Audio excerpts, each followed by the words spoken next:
আসুন আমরা বাইবেল পাঠ করি। সকলকে প্রভু যীশু খ্রিস্টের নামে স্বাগত জানাই, অভিনন্দন জানাই। আসুন আমরা আমার সঙ্গে আজকে বাইবেল খুলুন সকলে, মথি 24 অধ্যায়।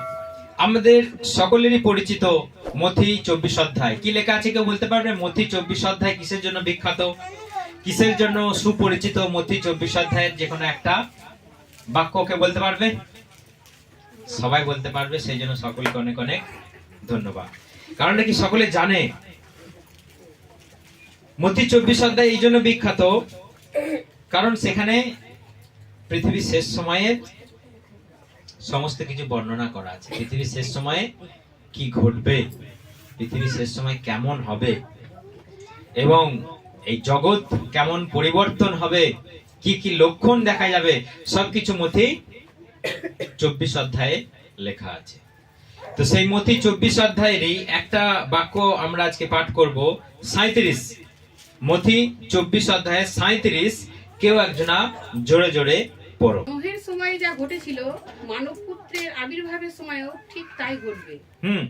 মহাপ্লাবনের আগে নোহ যেদিন জাহাজে গিয়ে উঠলেন, সেই দিন পর্যন্ত লোকে পান আহার করেছে, বিবাহ করেছে, বিবাহ দিয়েছে, যতদিন না মহাপ্লাবন এসে তাদের সকলকে ভাসিয়ে নিয়ে গেছে, ততদিন তারা কিছুই বুঝতে পারেনি। মানব পুত্রের আবির্ভাবের সময়ে তেমনি হবে। হালেলুয়া! হালেলুয়া! প্রভু যীশু খ্রিস্ট যখন আবার তিনি আসছেন এই পৃথিবীতে, তিনি বলে গেছেন, তিনি যখন চলে যাচ্ছেন সবাইকার মাঝখান থেকে, তার 12 শিষ্য তথা আরো অনেক জন ছিলেন, সবাই হাঁ করে তাকিয়ে আছে, প্রভু তাদের মাঝখান থেকেই চলে যাচ্ছে। এটা একটা আশ্চর্য ব্যাপার, আশ্চর্য ঘটনা।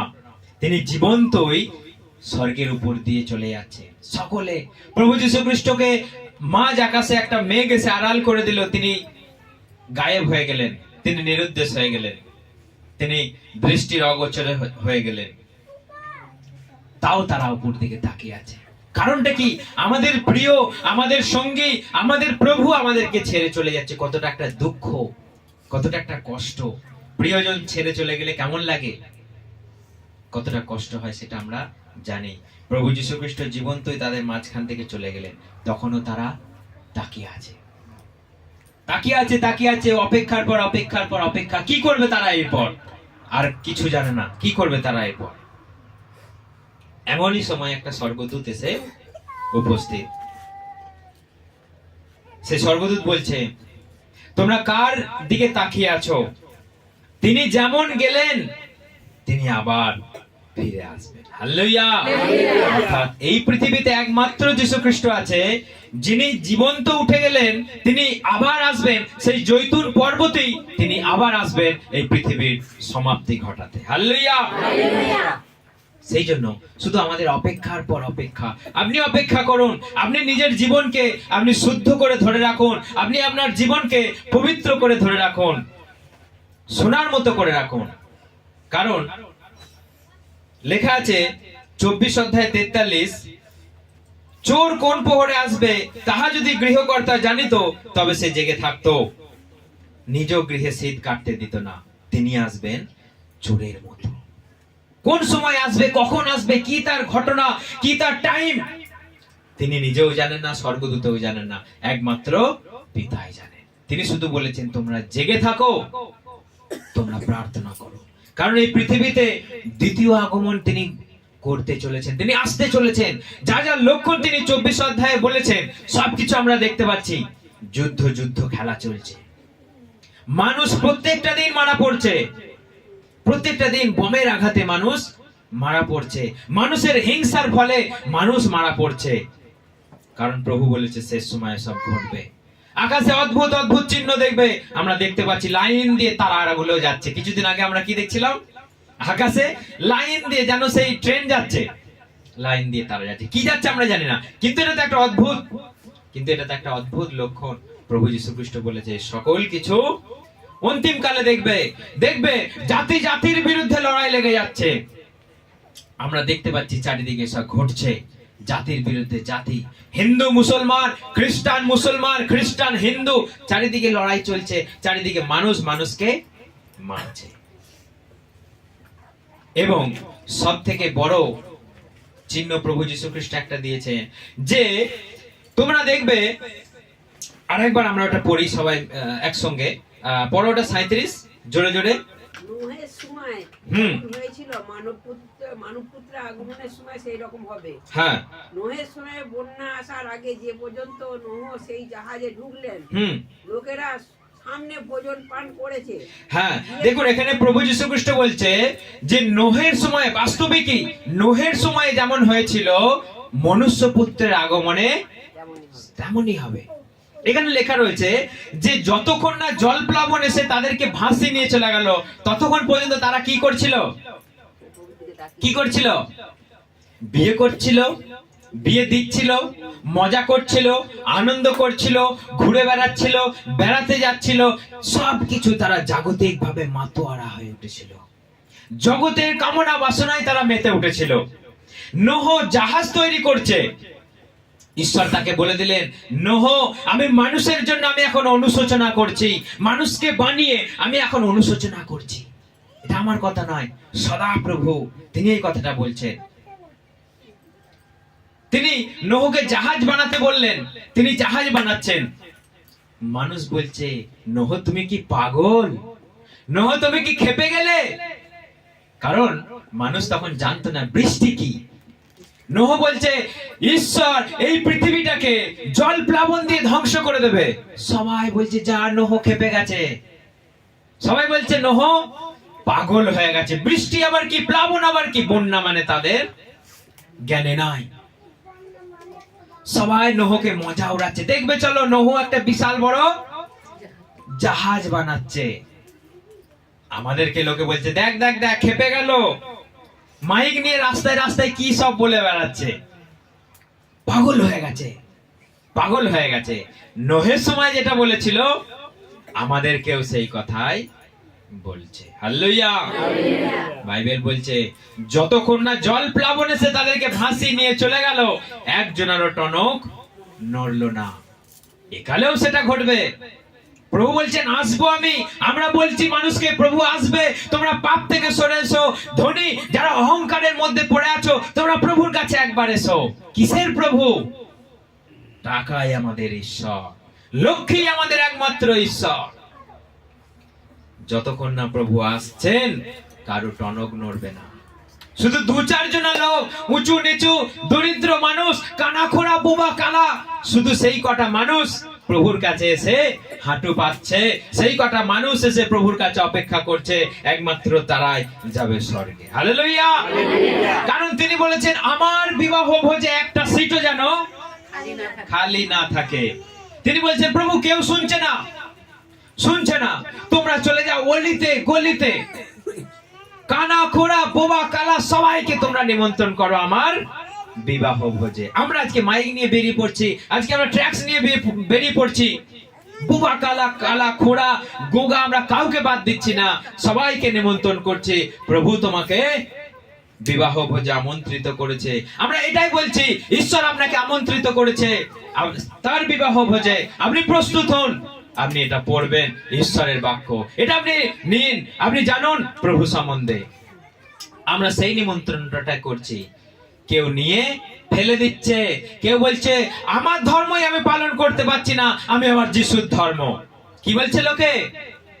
আমি আমাকে নিয়ে ব্যস্ত, আমার কাজ নিয়ে ব্যস্ত, এইসব করার আমার সময় না। নোহর সময় কি বলেছিল? নোহ তুমি জাহাজ বানাচ্ছ, তোমার কি খেয়ে দে কাজ নাই? নিজে কাজ করো গা, তুমি ভালো থাকবে, সুখে থাকবে, শান্তিতে থাকবে। তুমি কি খেপে গেলে জাহাজ বানাতে যাচ্ছ? প্রভু বলেছেন যে বাস্তবিক নোহের সময় যেটা ঘটেছিল, মনুষ্য পুত্রের আগমনেও সেটা ঘটবে। তোমরা কান দিও না। তারা মাতোয়ারা, তারা জগতে পার্টি করতে, 1 জানুয়ারি থেকে শুরু করে তারা পার্টি করতে, তারা বেড়াতে যেতে, তারা দার্জিলিং যেতে, উত্তরাখণ্ড বেড়াতে তারা ব্যস্ত। কিন্তু কখন প্রভু আসবে আমরা কেউ জানি না। তিনি কেমন আসবেন? চোরের মতো আসবেন, চুপি চুপি আসবেন। যখন দেখবেন আপনি ড্যান্স করছেন মাঠেতে, আপনি ডিজের পেছনে ড্যান্স করছেন, কি লেখা আছে? কি লেখা আছে? একজনা চলে যাবে, একজনা পড়ে থাকবে। আপনারা দুজনে কাজ করছেন, একজনা চলে যাবে, একজনা রয়ে যাবে। হালেলুয়া। সেই একজনের মধ্যে যেন আপনার নামটা সেখানে থাকে, সেই একজনের মধ্যে যেন আপনি সেখানে হন, যে আপনি যেন সেখানে যেতে পারেন। হালেলুয়া। কারণ নোহের সময় কি হয়েছিল আরেকটু আমরা যদি একটু বিস্তারিত জানি, আমাদের জানা উচিত সকলকে। আমার সঙ্গে সবাই আদি পুস্তক চলে আসুন, 6 অধ্যায়। আদি পুস্তক 6 অধ্যায়, এটা আমাদের খুবই জানা জরুরি। কারণ নোহের সময় বাস্তবে কি হয়েছিল, আর অন্তিম কালেই বা কি ঘটছে। ঈশ্বর মানুষকে দৃষ্টিপাত করলেন, ঈশ্বর মানুষকে দৃষ্টিপাত করলেন। মানুষের দৌরাত্ম্য, মানুষের অহংকার, মানুষের জীবনের পাপ এতটাই বেড়ে গেছে, তিনি নিজে অনুশোচনা করছেন তার নিজের সৃষ্টির জন্য। এটা একটা কল্পনার অতীত। তিনি মানুষকে এত সুন্দর করে নিজের প্রতিমূর্তিতে, নিজের ইমেজে তিনি বানালেন এবং তাকে তার প্রাণবায়ু সঞ্চার করলেন তার ভেতরে। সেইটার জন্যই তাকে কি করতে হচ্ছে, অনুশোচনা করতে হচ্ছে। দেখুন এখানে কি লেখা রয়েছে, 6 অধ্যায় 6 পড়। পৃথিবীতে মানুষ সৃষ্টি করার জন্য প্রভু পরমেশ্বর দুঃখিত হলেন, হ্যাঁ, এবং অন্তরে গভীর ব্যথা অনুভব করলেন। হ্যাঁ, তাই প্রভু পরমেশ্বর বললেন, হ্যাঁ, আমি উচ্ছিন্ন করব এই পৃথিবী থেকে আমার সৃষ্ট মানুষকে, আর সেই সঙ্গে পশু সরীসৃপ ও আকাশের পাখিদের। দেখুন এখানে প্রভু গভীর একটা ব্যথা পেয়েছে। কার জন্য? তিনি পশুদের জন্য ব্যথা পাননি, তিনি তার বাকি সৃষ্টির জন্য ব্যথা পাননি। কার জন্য ব্যথা পেয়েছেন? মানুষের জন্য। মানুষের লেখা আছে, মানুষের চিন্তা কেবলই দৌরাত্ম্যময়, মানুষের কাজকর্ম কেবলই অনিষ্টময়। এটা আরেকবার আমরা রিপিট করি, এটা 11 থেকে পড়ো। 11। ঈশ্বর সেই সময় পৃথিবী ঈশ্বরের দৃষ্টিতে ভ্রষ্ট ও দৌরাত্ম্যে পরিপূর্ণ ছিল। ঈশ্বর পৃথিবীর প্রতি দৃষ্টিপাত করে দেখলেন পৃথিবী ভ্রষ্ট হয়েছে, কারণ পৃথিবী সমস্ত মানুষই তখন বিপদগামী হয়েছিল। দেখুন ঈশ্বর পৃথিবীর প্রতি দৃষ্টিপাত করলেন, মানুষ সব ভ্রষ্ট। মানে কি, ঈশ্বরের শিক্ষা, ঈশ্বরের বাক্য একটা মানুষের অন্তরে স্থান পায়নি। একটা মানুষের মধ্যে ঈশ্বরের শিক্ষা নেয় যে সৎ কথা বলবো, সৎ পথে চলবো। মানুষ কেবল কাহিনী, মানুষ কেবল বাক্য, মানুষ কেবল কাব্যগ্রন্থকে, মানুষ কাহিনীগুলোকে আজকে বিশ্বাস করছে। বাইবেল বলছে এই অন্তিমকালের মানুষ সব কাঞ্চুলকানি গল্পকে বিশ্বাস করবে, কেউ সত্য কথাকে বিশ্বাস করবে না, কেউ সত্য পথে চলবে না। সবাই গল্প, কাহিনী, কাব্য, মানুষের লেখা গ্রন্থকে মানুষ আজকে মনে করছে আমার জীবনের আধার, এটাই আমার জীবনের মঙ্গল করবে, এটাই আমার জীবনকে রক্ষা করবে, পরিত্রাণ দেবে। সেখানে মানুষ জানে না স্বর্গে কি করে যেতে হয়, মানুষ জানে না স্বর্গের পথ কি, মানুষ চেনে না। মানুষকে বলি নিরন্তর দুষ্ট কামনা, দুষ্ট চিন্তা, মানুষকে বলি ভোগ বিলাসে মাতোয়ারা, মানুষকে বলি ঈশ্বর বিহীন জীবনযাপন করছে। সেই জন্য এখানে লেখা রয়েছে, ঈশ্বর বলছেন যে আমি মানুষ সৃষ্টি করে খুবই ব্যথা পেয়েছি। আর একবার 6 পড়ো তাড়াতাড়ি। পৃথিবীতে মানুষ সৃষ্টি করার জন্য প্রভু পরমেশ্বর দুঃখিত হলেন এবং অন্তরে গভীর ব্যথা অনুভব করলেন। তাই প্রভু পরমেশ্বর বললেন, আমি উচ্ছিন্ন করব এই পৃথিবী থেকে আমার সৃষ্ট মানুষকে, আর সেই সঙ্গে পশু সরীসৃপ ও আকাশের পাখিদের। দেখুন ঈশ্বর মানুষ সৃষ্টির জন্য গভীর অনুশোচনা করলেন। এটা কথা একটা গভীর কথা। স্বয়ং ঈশ্বর, আমরা তো মানুষের জন্য, আমরা তো আজকের দিনে নিজের সন্তানদের জন্য, নিজের পরিবারের জন্য অনুশোচনা করি। কেউ কেউ নিজের ছেলের জন্য অনুশোচনা করে, কেউ কেউ নিজের মেয়ের জন্য অনুশোচনা করে। কারণটা কি? ছেলে মেয়ে আজকে বাবা মায়ের কথা শোনে না, ডেঙিয়ে চলে যাচ্ছে। বাবা মাকে তোয়াক্কা করে না, কেয়ার করে না, ফোনে ফোনে যোগাযোগ করে নিয়ে পালিয়ে যাচ্ছে। কে অনুশোচনা করছে? বাবা মা অনুশোচনা করছে। কার জন্য? নিজের সন্তানের জন্য। আজকে ঈশ্বর সেই অনুশোচনাটাই করছেন। কারণটা কি? দেখুন আমার সঙ্গে বাইবেল পড়ুন, 4 থেকে পড়ো। পরমেশ্বর তখন বললেন, আমার দেওয়া প্রাণবায়ু মানুষের মধ্যে চিরকাল থাকবে না, কারণ মানুষ মাংসপিণ্ড মাত্র, তার আয়ু হবে 120 বছর। তখনকার দিনে পৃথিবীর বিশালাকার মানব গোষ্ঠীর বাস ছিল। হুম দিব্য পুরুষেরা মানব কন্যাদের সঙ্গে সহবাস করলে হ্যাঁ। তাদের গর্ভে অনেক সন্তান জন্মগ্রহণ করে। ঠিক আছে, এখানে সাধু ভাষাতে লেখা রয়েছে, দেখুন ঈশ্বর বলছে আমার আত্মার মানুষের মধ্যে চিরকাল থাকবে না। তিনি রেগে গেছেন, তিনি মানুষের দৌরাত্ম্যময়, মানুষের দুষ্ট চিন্তার জন্য তিনি অনুশোচনা, তিনি কষ্ট পেলেন, তিনি গভীর ব্যথা পেলেন। সেই জন্য বললেন মানুষের মধ্যে আমার আত্মার থাকবে না, সেই জন্য আমি তাদেরকে ধ্বংস করে দেবো, আমি তাদেরকে পৃথিবী থেকে উচ্ছিন্ন করে দেবো। কারণটা কি? মানুষকে সুন্দর দেখে ঈশ্বরের স্বর্গদূতেরা এসে যাকে তাকে পছন্দ করছে আর বিয়ে করে নিচ্ছে। বাবা মাকে ঈশ্বরের মানে ঈশ্বর তো ঈশ্বর জায়গায় আছে, আমি আমার জায়গায় আছি, এই চিন্তা করে ঈশ্বরের সন্তানেরা, বাইবেল লেখা রয়েছে ঈশ্বরের সন্তানগণেরা মানুষের সন্তানদেরকে দেখতে সুন্দর বলে, মেয়েদেরকে দেখতে সুন্দর বলে তারা স্বর্গ থেকে এসে এখানে বিয়ে করে নিচ্ছে, যাকে তাকে পছন্দ করে বিয়ে করে নিচ্ছে। ঈশ্বর এটা দেখে রেগে গেলেন, তিনি জ্বলে গেলেন মানুষের এই অন্যায় অত্যাচার দেখে। আজকে এখানে আমাদের বর্তমান সময় দেখুন কি ঘটছে। আজকে আর কাউকে বিয়ে দিতে হচ্ছে না, সবাই পালিয়ে যাচ্ছে। সরকার থেকে পারমিশন হয়ে গেছে, তুমি পাড়ার একটা বউকে যদি তোমার ভালো লাগে তুমি বিয়ে করতে পারো। চিন্তা করা যায়? ঈশ্বরের বাক্যকে আজকে মানুষ তোয়াক্কা করে না। ঈশ্বরের বাক্যের মধ্যে মানুষের সংস্পর্শ একটা বিন্দু মাত্র নেই। সরকার তো জানেই না, সরকার তো স্বর্গেও থাকে না, সরকার স্বর্গ থেকেও আসে না। সেই জন্য সরকার দেখছে যে মানুষ যখন চাইছে দুটো করে বিয়ে করতে, তিনটে করে বিয়ে করতে, ঠিক আছে করো, তোমরা যাও, তুমি তাকে খাওয়াতে পারলে তুমি বিয়ে করো, তুমি তাকে রাখতে পারলে তুমি বিয়ে করো। এখন আবার একটা নতুন নিয়ম বার করেছে, মেয়েদের আইন, বিশাল আইন। সেই মেয়েটা এত দৌরাত্ম্যপূর্ণ মেয়ে, তার স্বামীর সঙ্গে থাকবে না জোর করে, তাকে ভালো লাগছে না, একটা বাচ্চা হয়ে গেছে, তার সঙ্গে থাকবে না, তার সঙ্গে থাকতে ইচ্ছা নেই, উল্টে কোর্টে গিয়ে কেস করে দিয়েছে। ছেলেটা বলছে না আমি তোমাকে ভালোবাসি, তুমি আমার সঙ্গে এসো, আমার সঙ্গে থাকো, তোমার সঙ্গে থাকতে আমার কোনো আপত্তি নাই। মেয়েটার পছন্দ নয়, উল্টে গিয়ে কেস করে দিয়েছে, স্বামী নির্যাতন করছে, স্বামী আমার প্রতি দৌরাত্ম্য করছে, স্বামী আমাকে মারছে, ধরছে, খেতে দিচ্ছে না, কোর্টে কেস করে দিয়েছে। কোর্ট উল্টে বলছে তোমাকে ভরণ পোষণ খোরপোশ দিতে হবে। লে হালুয়া, কার দোষ এখানে? কার দোষ? ছেলেটার নিশ্চয়ই কোনো দোষ নাই। তাহলে এর ভরণ পোষণ তাকে মাসে 8,000 টাকা করে সরকার থেকে বলেছে, কোর্ট আদেশ দিয়েছে তাকে 8,000 টাকা করে দিতে হবে। কার দোষ এটা? কার দোষ এটা? কারো দোষ নয়, এখানে সমাজের দোষ, শিক্ষার দোষ। কারণ একটা মেয়ে একটা ছেলেকে ফাঁসি দিয়ে চলে গেল, সে নিজের ছেলের জন্য, তার একটা বাচ্চা হয়ে গেছে, তো সে নিজের ছেলে বউয়ের জন্য কাঁদছে, কষ্ট পাচ্ছে, তার নিজের ছেলেকে দেখতে পর্যন্ত যেতে পারছে না, ছেলেকে লুকিয়ে রেখে দিচ্ছে। চিন্তা করুন, এটা বাস্তবে ঘটছে। সরকার উল্টে বলছে তোমাকে 8,000 টাকা করে মাসে তোমার বউ ছেলের জন্য দিতে হবে। কেন দেবে? এটা কোথাকার আইন? এটা কি দেওয়া উচিত? সে তো চাইছে আমার স্ত্রী আমার কাছে আসুক, কিন্তু সরকার বলেছে যে একটা স্ত্রী যদি না থাকতে চাইলেও তাকে দিতে হবে। এটা কোন দেশে নিয়ম? তাহলে মহিলারা তাকে পেয়ে বসবে, এতে দুটো তিনটে বিয়ে আরামসে করবে, কারণ সরকার তাদেরকে আদেশ দিয়ে দিচ্ছে, পারমিশন দিয়ে দিচ্ছে, তুমি পাড়াতে কাউকে পছন্দ হলে বিয়ে করতে পারো, কোনো আপত্তি নাই।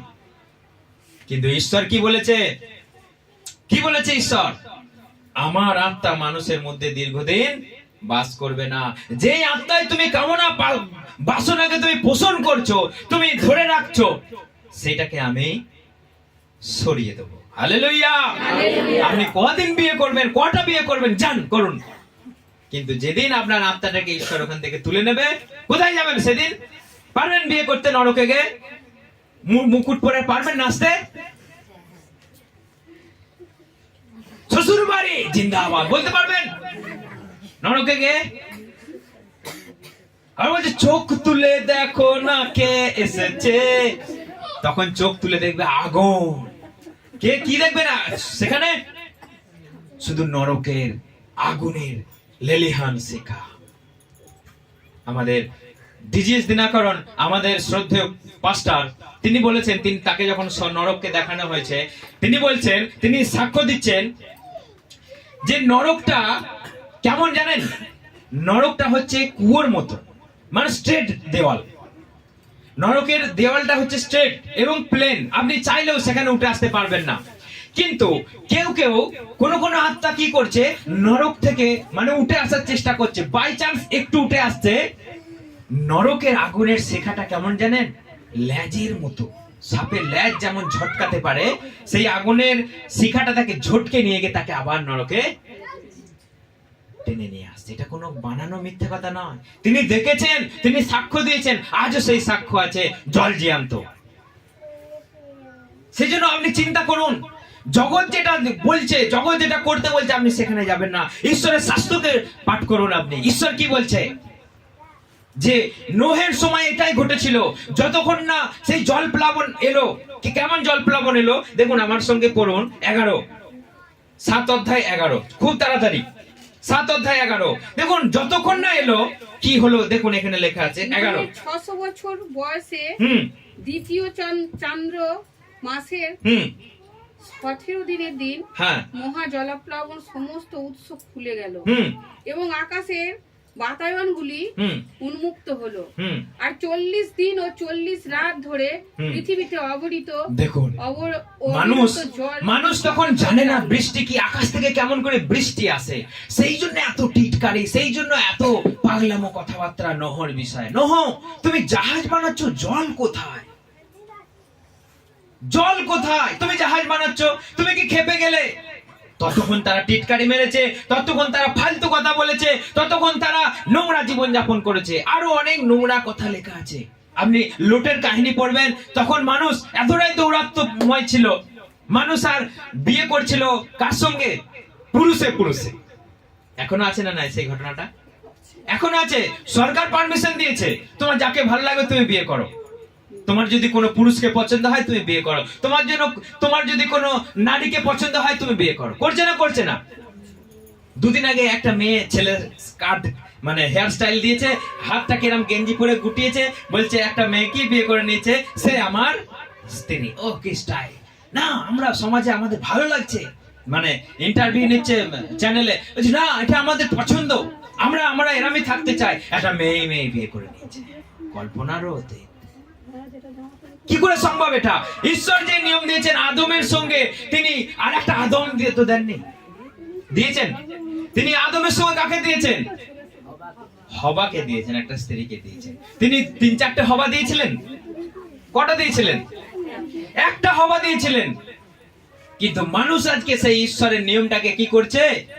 বিকৃত করে ছাড়ছে, টেরিয়ে বেঁকিয়ে ছাড়ছে। আজকে মেয়ে বিয়ে করছে, ছেলে বিয়ে করছে, যেটাকে বলা হয় গে ম্যারেজ।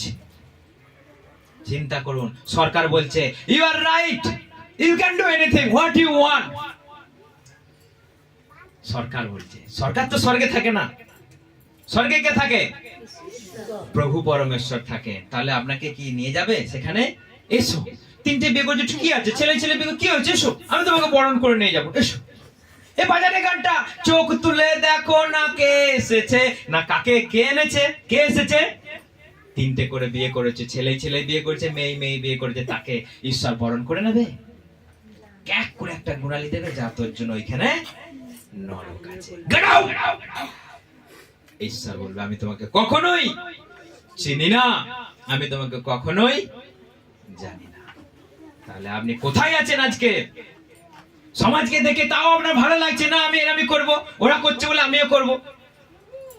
এখনো যদি বর্ণনা মানে তাদের সঙ্গে তুলনা করেন, যে ওরা এরকম করছে আমি কেন করবো না, ওরাও তো করছে, আমি আজকে আমরা বলি হ্যাঁ ওরা করছে যত আমাদের নাকাম্য, মানুষ তুলনা করছে। কিন্তু তারা কোথায় যাবে? আপনিও কি তার পেছু পেছু যাবেন? আপনি তার পেছু পাড়াতে যে ও করছে বলে আমিও করব? সেই জন্য খুব সাবধান। ঈশ্বর বলেছে নোহর সময় যেমনটা ঘটেছিল এই কালেও তেমনই ঘটবে, সব কিন্তু ঘটছে। যতক্ষণ না বাইবেল লেখা রয়েছে আকাশ খুলে যাবে, তিনি আসবেন স্বমহিমায়, লৌহদণ্ড হাতে করে নিয়ে আসছেন, তিনি স্বমহিমায় এই পৃথিবীকে তিনি রাজত্ব করবেন, শাসন করবেন। হালেলুয়া! তাহলে আপনি তার জন্য অপেক্ষা করুন, নিজের জীবনকে ক্লিন করে রাখুন, আপনার জীবনকে শুদ্ধ করে রাখুন। জগৎ যেদিকে যাচ্ছে আপনি তার উল্টো দিকে চলুন, কারণ এই জগতের মধ্যে ঈশ্বরের শিক্ষা নাই, জগতের মধ্যে ঈশ্বর কারো মধ্যে ঈশ্বরের বাক্য স্থান পায়নি। ঈশ্বরকে সবাই ঘৃণা করেছে, তার বাক্যকে সবাই ঘৃণা করেছে। নোহ প্রচারের পর প্রচার করলেন, প্রচারের পর প্রচার করলেন, কেউ শুনলো না। অবশেষে কয়জনা প্রবেশ করলো? নোহ, নোহ স্ত্রী, 3টে ছেলে, 3টে বউ, কয়জনা হলো?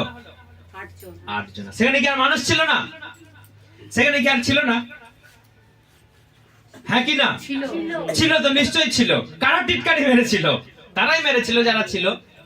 দেখুন, অত মানুষকে নোহ প্রচার করলো, তোমরা এসো জাহাজে এসো। ঈশ্বর নোহর জাহাজের মাপ বলে দিল 300 হাত লম্বা, মানে জাহাজের মাপটা বলে দিলেন 300 হাত লম্বা, 30 হাত চওড়া, 50 হাত। নোহ কিছুই জানে না, নোহ জাহাজ বানাতেও জানে না, মাপও জানে না। ঈশ্বর সব বলে দিলেন, তুমি এরাম এরাম বানাও, 3টে তলা করে বানাও, তুমি সেগুলো ধুনো দিয়ে মানে রং করে দাও। মানে ধুনো কি? গাছের আঠা। আমরা যে ধুনোগুলো জ্বালাই সেগুলো তো গাছের আঠা।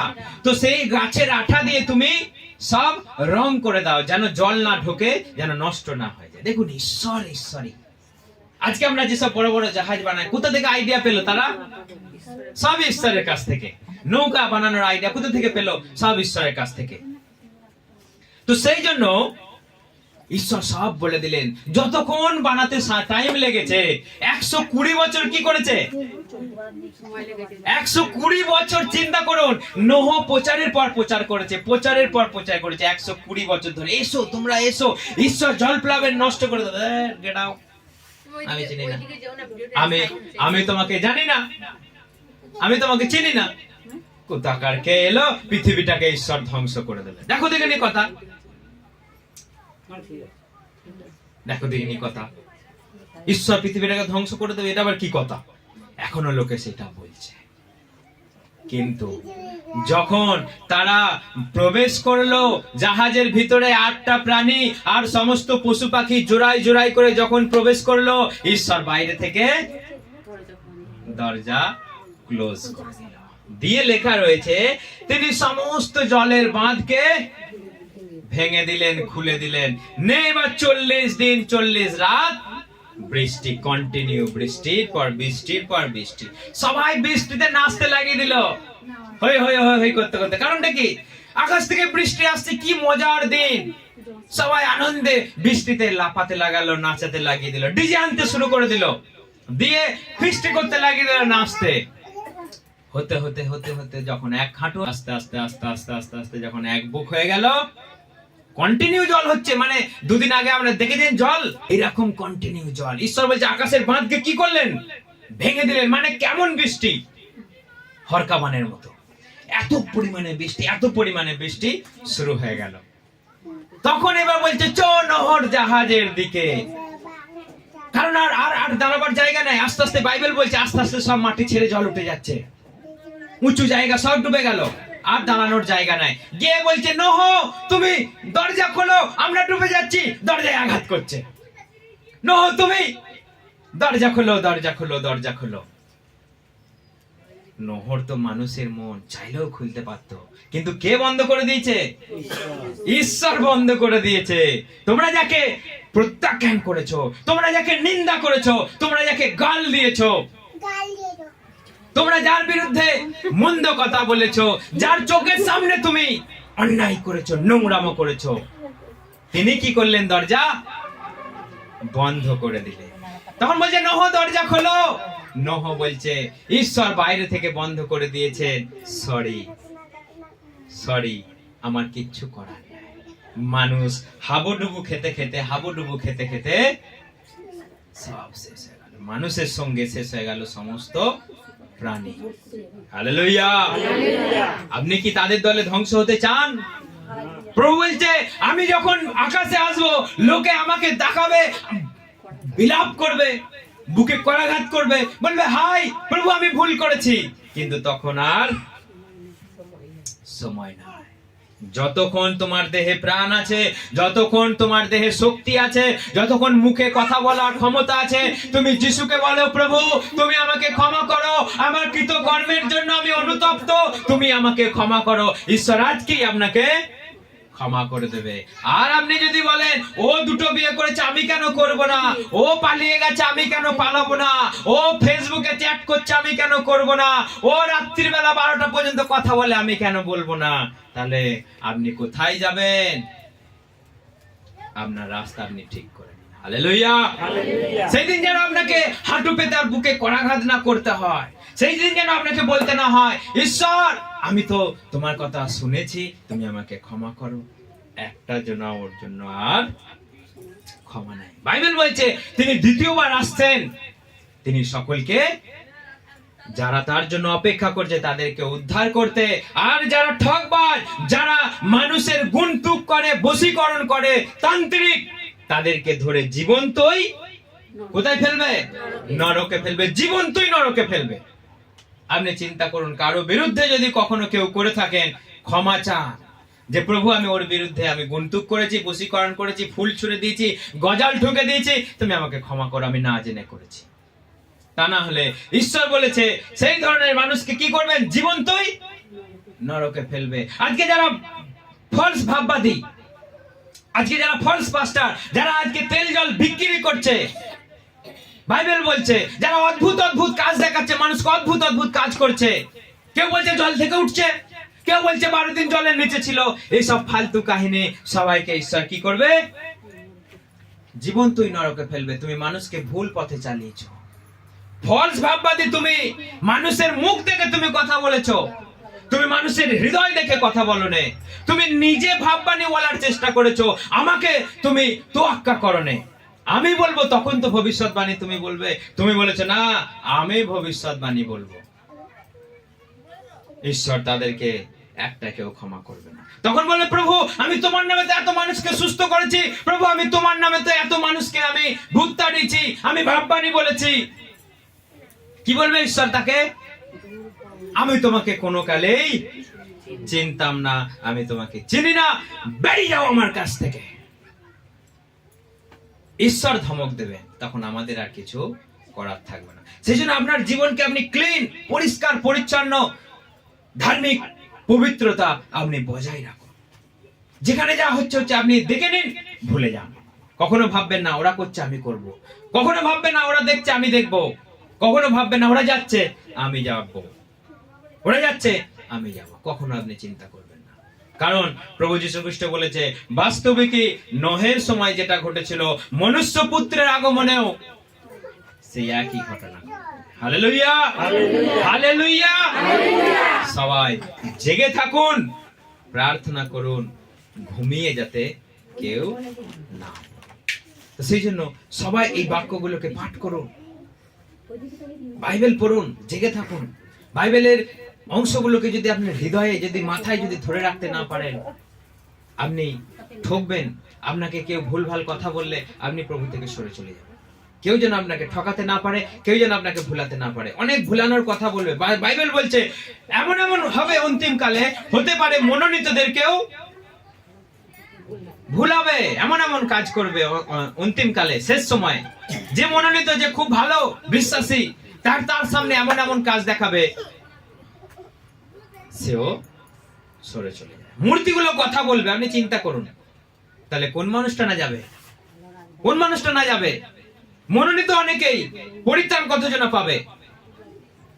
খুব কম জনা, খুব কম জনা। সেই জন্য আপনি প্রার্থনা করুন, প্রত্যেকটা দিন ধ্যান করুন, প্রত্যেকটা দিন আপনি চোখ বন্ধ করে আপনি ধ্যান করুন, প্রভু এই শিক্ষার বাইরে, এই আলোর বাইরে আমি যেন কখনো না যাই, আর এমন কোন জিনিস আমার সামনে না হোক যেন আমাকে ছিনিয়ে নিয়ে চলে যায়। প্রভুর কাছে বলুন, প্রভু তুমি আমাকে ক্ষমা করো, আমাকে আরো জ্ঞান দাও, আরো বুদ্ধি দাও, বাইবেলের বাক্য আমার হৃদয়ের মধ্যে তুমি গেঁথে দাও, যেন ভুলে না যায়।